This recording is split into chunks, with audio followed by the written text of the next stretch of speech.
Tonight, opposition NDC takes sides in the boardroom wrangling between the Auditor General and his board chair as they accuse Professor Dua Agyeman of fraud and illegally handing auditing work to private firms without due process in order to witch hunt former appointees of the NDC administration. I don't understand why you park 4 registration points at one center, a minimum of 4, a maximum of 6 at once. The party is also accusing government of blowing up to $6 million on illegal audits and covering up corrupt activities. We'll get you details. And in a few hours, Joy News releases documentary that reviews who or those behind the gruesome murder of 3 High Court judges 36 years ago. We'll hear from former NMC boss Cabral Blair Mehia, who says he's hopeful who killed the judges will bring closure to this crime that shook the nation. All that and more coming up here on Top Story, brought to you by Bond Savings and Loans. Your success, our passion. Gassam cements the nation builder. Vodafone, the future is exciting, ready. And Nationwide Medical Health Insurance, your healthcare family.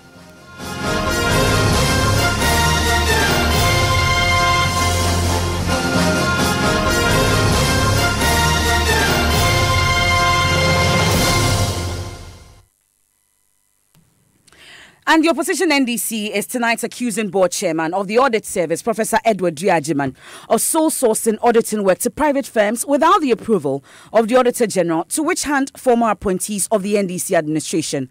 General Secretary of the party, Johnson Asiedu Nketia, reveals that so far $6.8 million has been paid to these private firms to audit former appointees who are already being investigated by the IOCO, describing the move as a waste of public funds to the detriment of urgent national concerns. We can hear from him.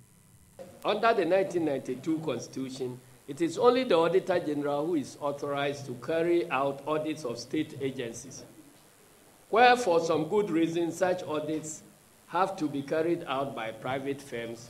The Auditor General's consent has to be sought. Indeed, it is the Auditor General who is supposed to choose the firms and authorize them on their mandate.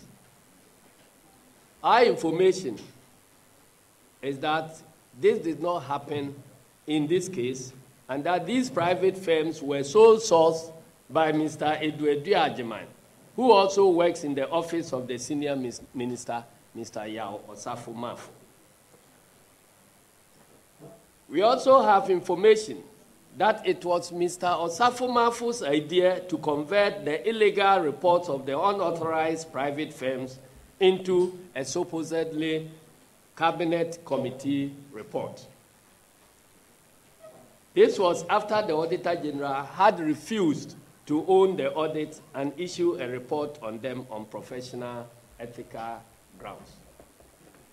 We therefore wish to ask Mr. Yao Osafo-Maafo and the Secretary to the Cabinet, Madam Deborah Kakari, when the said Cabinet Committee was set up, who set it up, who the members of the committee are, details of these meetings, and why and how a non-cabinet member, Mr. Dua Agyeman, came to be appointed Secretary to the Cabinet Committee.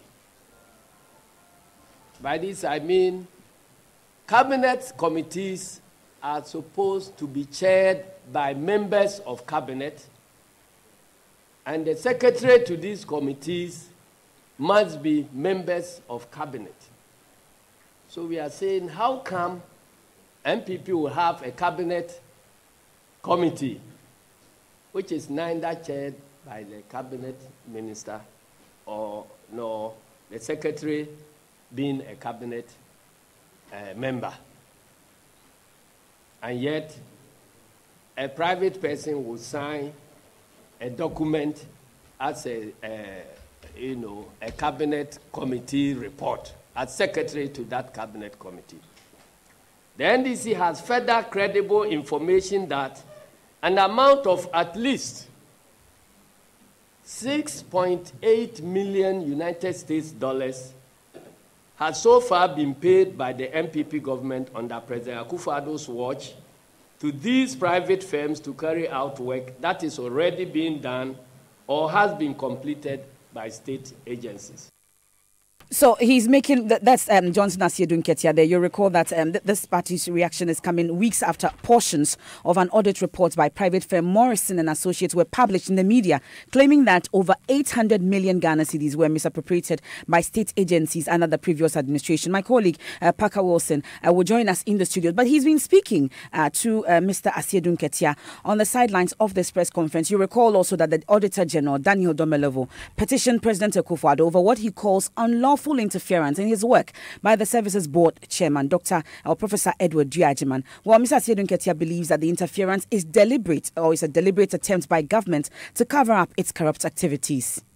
There is a grand scheme to first dissipate public funds, to cover up for that dissipation, so that they paint everybody with the brush that the CID boss once said that, our purpose is just to paint the government white and let them continue doing their work. So that painting white, the whitewashing, is what is going on. And before you can do that whitewashing of crime, you must control the painter. So what is happening in Bank of Ghana, they are in control of the painter there, because they changed the governor and the deputies.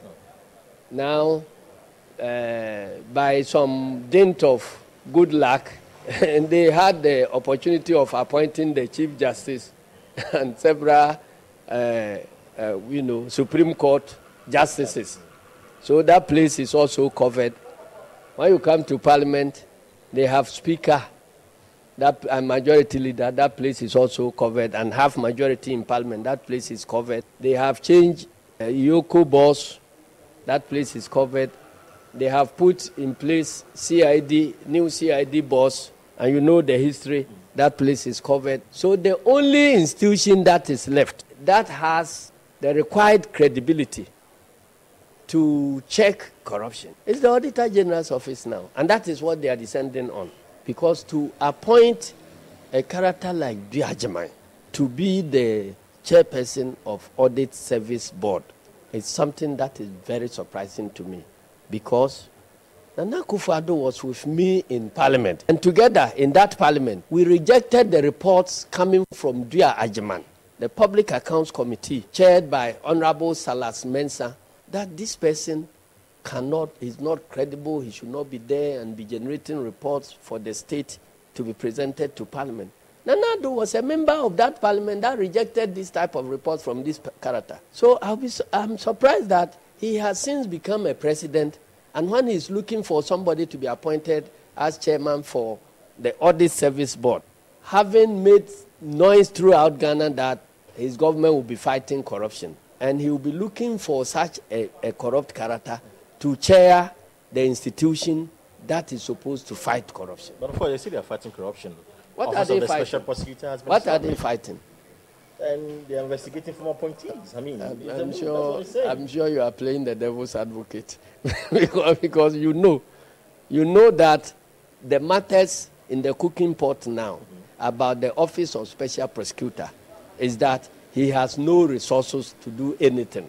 So if you have $6.8 million to fund some of these fake audit schemes, why wouldn't you give part of it to a special prosecutor to undertake his responsibilities? So it's just a matter of setting of priorities.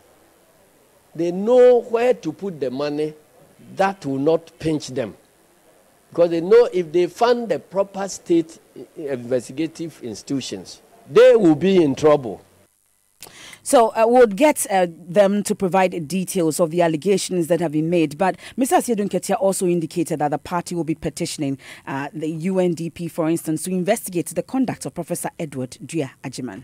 To be fair to UNDP, I'm sure they didn't do any background check. Or maybe they didn't know the person who is going to handle that job. That's why they will be sanctioning such a thing. Because if they know the things we have brought up today, I'm not sure anybody in UNDP will sanction anything like that. That is why we are going to show this evidence to the UNDP that if you are dealing with this person, you are dealing with somebody who looks like a fraudster. So when are you going to petition them, by the way? Oh, this is the beginning They also pick information based upon which they do their country report. They have a resident representative. We will go and give them a copy of our press conference today and draw their attention to what is contained in there about the background of the character they are dealing with.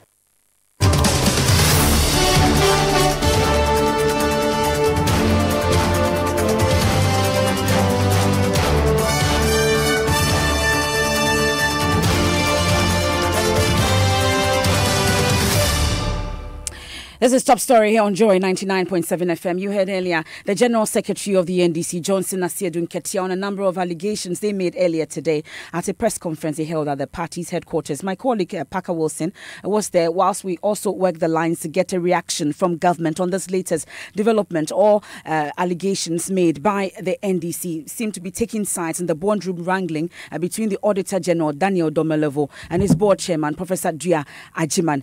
Parker, so you've been trying to get some reactions from Professor Dua Agyeman, a number of allegations they've made against him by the NDC. What did he say? Well, he says he's not going to comment on the matter, but clearly indicated to me that he's denying all the allegations leveled against him by the NDC and, to be precise, the General Secretary of the party, Johnson Asiedu Nketia. But what he said was that the attack on his person, the NDC sought to denigrate his image, dent his image. What he's saying is that he's going to take legal action against the party because all that they said about him were untrue, and that he will go to court so that they can answer some of the allegations leveled against him. But a number of allegations that they are making, though, but did we get them to provide any proof to back these allegations? There was no document or documentation to support the allegations made by the General Secretary of the party, Johnson Asiedu Nketia. He just recounted a number of them, but he was just reading from a press statement that years gone by, he had personal engagement with Prof. Edward Dua Agyeman, and he even went to the court. He dragged him to court because of certain things Prof. Edward Agyeman did years gone by. He forged documents for companies that were not existing, and so for him, as the General Secretary at the time, he was a member of Parliament. He was an MP in Parliament with President Nana Addo Dankwa Akufo-Addo, and Prof. Edward Dua Agyeman brought some reports to Parliament, and they rejected it. So he doesn't understand why the president would go ahead and appoint him as board chair of Audit Service. Okay. So these are some of the things that he talked about, but no evidence to support his claim. Only for him to say that he just went to court to let Prof. Explain some of the things he did in the past. Okay, so we're still trying to reach a government on the matter. But Parker, they stated that they were actually going to petition the UNDP as well. Where does the UNDP come in this matter? For Johnson Asiedu Nketia, he said that they are reliably informed that UNDP is funding the forensic audit being conducted by the Cabinet Committee. And for them, they are quite surprised that government would secure about $6.8 million from UNDP and not resource the Office of the Special Prosecutor, not to resource the state institutions like IOCO and even the police service, but rather engaging in what he calls witch hunting.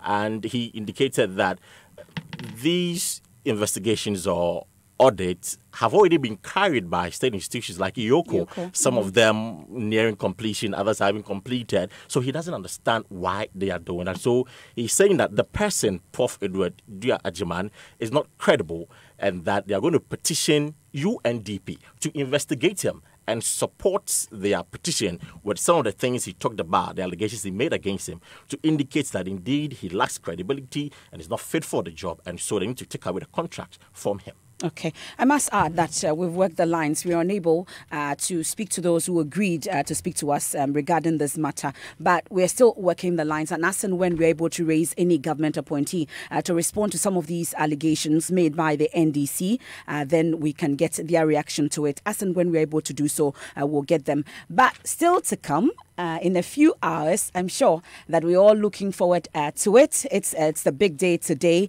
In a few hours, the wait will be finally over.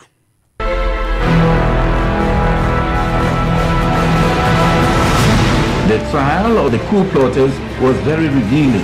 People were tortured, and how can you try our generals and top brass within minutes and then say they are guilty, sentenced to death?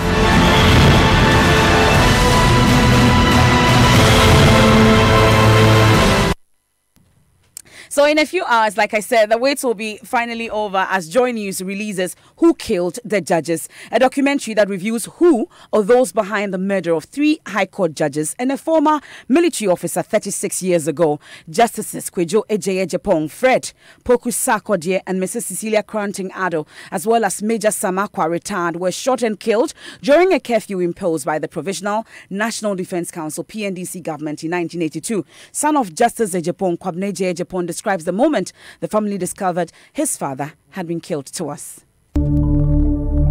Kwabena assumed that his father would return home after helping his friends out. So he slept that night only to wake up the next morning to the reality that his father might have stayed a bit too long with the visitors. We were not to notice that he didn't come home. I just went and slept. So it was only in the morning that we had a loud knock on the door, and it was coming from our next door neighbors, and that happened to be Justice Poku Sarkodie. So the wife came to come and inform my dad that last night the husband had been picked, and that she saw them. I think she argued a bit, but they were able to take the husband away. But apparently it was after that that they came to our house. We're not the next door neighbors. So I didn't even get it. I just got rushed up to my father's bedroom to go and tell him what has happened. I got to the bedroom, he wasn't there. So I went to my mother's room. I said, "What is Daddy?" She said, "He should be asleep." So he's not there. And I went downstairs, and the food remained the same way he left it. Not finished eating, nobody had touched it. We were confused.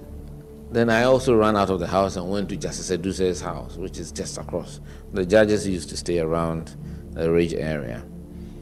It was when I got to Justice Eduse's house that he confirmed that this is what he called Justice Apalu, who was then the Chief Justice at the time.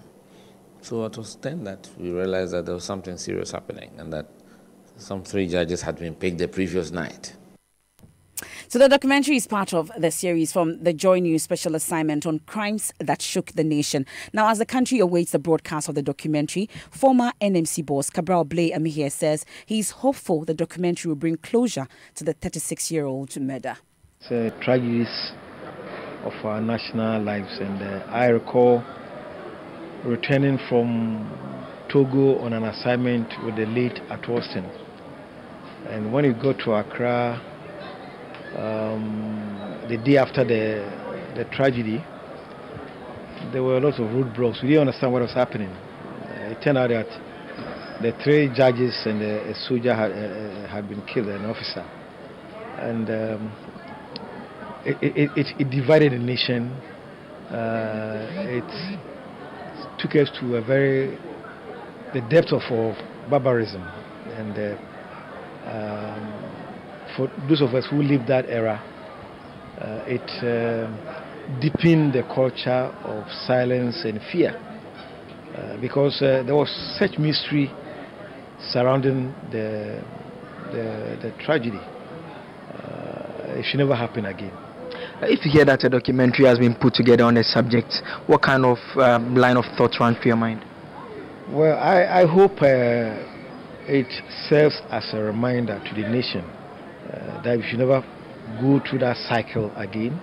I'm hoping that it will capture the moment, and above all, my question is whether it will bring a foreclosure to the issue, because as we speak, the whole truth about who did what is yet to be told. Yes, some guys were convicted and executed for their alleged part, but there are still questions that are unanswered. So that's the former NMC boss, Cabral Blay Amihe. I'm sure you are also highly expectant to be able to watch Who Killed the Judges. It's happening 8:30 p.m. tonight. I'll give you more details on that. But managing editor of the Daily Dispatch newspaper, also Ben Efson Jr., also says the current generation must be told the full story of the killing of the judges. He adds that there is more to the killings than the world was told.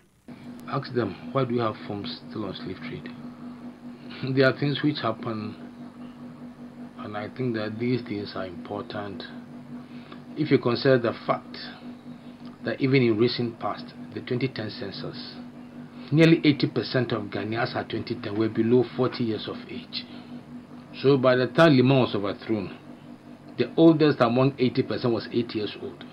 That was December 1981. So for the population, 80%, the oldest was 8 years when this thing happened. So anybody who says that it's unnecessary, they may not know this demographic statistics. It's important that these are events that will ever be a blot on the country's history. At least the important thing was that there were good investigators who were able to detect that the cars that were used, one was found at the State House. That led to the trail. It tells you one thing: Ghanaian police investigators can do the job if they want to. The bodies were found. Then chairman of the PNDC said that that act had been allegedly been committed by opponents of the government to put the government in bad light. Personally, until there are other indications, those suspected to have been involved were executed. But I believe there was more to it. I mean, that is my personal feeling. When you say there's more to it, what do you mean? One asks that when you hear a documentary has been put together on a subject matter, what are your initial reactions to that thinking that a documentary has been put together on it? I'll watch it, then I'll take a decision. But do you expect to find answers to some of these more to it that you put it? It may confirm some of the doubts that some of us have. It may confirm some of the doubts that some of us have. I'm sure you share the same concerns too. You heard the managing editor of the Daily Dispatch newspaper, Ben Efson Jr., speaking to my colleague Joseph Akable. There's more social media buzz and it continues. It's been on for some time now. It's been trending everywhere. You are highly expectant, just like I am too. My colleague Manasseh Azaria-Winnie joins me in the studios with more on that, especially some of the things that you've been talking about on social media about who killed the judges. Manasseh, I'm sure you're also excited. You can't wait to watch Who Killed the Judges. I'm sure you know. Will you tell us? I don't know who killed the judges, so I'm also going to stay glued to my set and then watch. Interesting, since we started posting the artwork and short videos on Facebook, opinions have been divided. There are those who think that, well, this is a very good thing to do. Some are also questioning the rationale. We have a few of them here. Walanyo Akwatia says, today be today. Once again, the history will be told for more insight. And Lavte says, did we waste taxpayers' money on reconciliation in Ghana? Kamaruddin Al-Hassan, he writes, hypocrites. Now, hypocrites will criticize, but same persons will download Adolf Hitler's movie and watch, and can even tell the story better as if they were there for eyewitnesses, but hate their own history.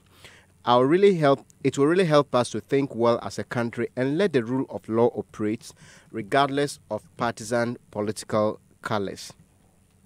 We have Koshi Baduhu, who is asking what is the import and use of this documentary to open old wounds, revive historic hatred, and instigate debate on an emotional issue. And Steve Light GH says, I saw something like crimes that shook the nation. Which crime can shake the nation like that of, well, it has to do with some recent political issues. So Rian Van says, I really love this documentary. Some of us who never knew what this was will listen and learn something. it will add to my knowledge in history. Hashtag who killed the judges. Another hashtag God bless Joy News. So these are some of the opinions that are being shared on social media. Okay, and I'm sure you would want to take us through the platforms that we can watch or listen to this documentary that we've all been waiting for months and weeks now. Well, it is live on all our platforms, apart from Adom TV, which will be showing around 9:30. On 8:30, we have it on the Joy News channel on Multi TV. It will be on Joy FM, Love FM. It will also be on Adom FM. So whichever channel and one on tunes in, myjoyonline.com myjoyonline.com will be streaming live. So irrespective of whatever channel you tune into, you should be able to listen to or watch Who Killed the Judges. I must say, I saw when they were editing, I had to sneak in. I saw a little, and I was so enlightened because in 1982, I wasn't born. You weren't? No, I wasn't born. I was born in 85. Okay, at least I was. And you were too young to know what was going on. So it serves as an enlightenment to all of us. So it is something I am looking to sit down and enjoy. So if you belong to Manasseh's era, I'm sure you know who killed Tupac. You definitely need to know who killed the judges, like Edwin Appiah would say. So that's it for Top Story, brought to you by Bond Savings and Loans. Your success, our passion. Gaston Cement, the nation builder. Vodafone, the future is exciting, ready. And Nationwide Medical Health Insurance, your healthcare family. News Nights comes up shortly after the break.